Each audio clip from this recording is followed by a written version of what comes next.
السلام علیکم ناظرین، اے بی ٹی وی مظفر آباد کے ساتھ آپ کا میزبان اسد علی بلوچ۔ ناظرین، آج ہم موجود ہیں جامعہ کشمیر کنگ عبداللہ کیمپس، جہاں پر قومی کانفرنس برائے پائیدار ترقی کا انعقاد کیا گیا ہے۔ جامعہ آزاد جموں و کشمیر میں آزاد کشمیر کے S D G 2030 road map کی بحالی کے عنوان سے قومی کانفرنس کا انعقاد کیا گیا۔ کانفرنس حکومت آزاد کشمیر اور helping hand for relief and development کے اشتراک سے منعقد ہوئی، جس میں حکومتی اداروں کے ذمہ داران، غیر سرکاری تنظیموں کے نمائندوں سمیت مختلف ماہرین، فیکلٹی اور ریسرچ اسکالرز نے بڑی تعداد میں شرکت کی۔ وائس چانسلر پروفیسر ڈاکٹر محمد کلیم عباسی نے اپنے خطاب میں کہا کہ تعلیمی ادارے تحقیق پر مبنی حل فراہم کر کے خطے کی سماجی و اقتصادی ترقی میں اہم کردار ادا کر سکتے ہیں۔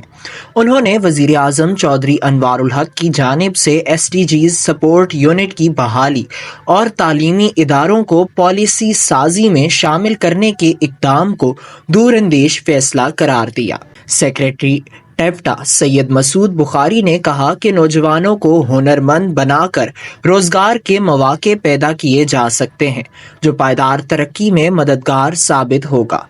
ڈائریکٹر HHRD ساجد علی چدر نے اس بات پر زور دیا کہ NGOs، تعلیمی ادارے اور حکومت مل کر ترقیاتی منصوبوں کو مؤثر بنا سکتے ہیں۔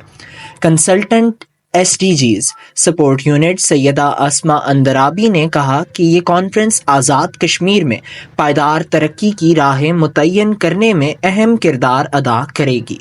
ڈائریکٹر اورک ڈاکٹر عبدالرؤف جنجوعہ نے کہا کہ تعلیم اور پالیسی سازی کے درمیان خلا کو پر کرنا وقت کی اہم ضرورت ہے۔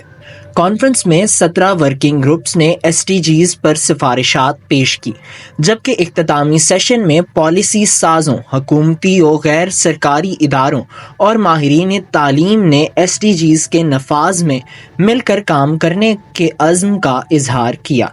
اور جس یونیورسٹی کے پاس 150 کوالیفائڈ فیکلٹی ممبرز اور پی ایچ ڈی، مجھے بتائیں کہ وہ یونیورسٹی کیوں نہیں ایڈریس کرے گی آپ کے ایشوز کو؟ ضرورت اس عمل کی ہے کہ اس کو دیکھیں، اس پوٹینشیل کو، یونیورسٹی کے اس پوٹینشیل کو یوٹیلائز کرے گورنمنٹ۔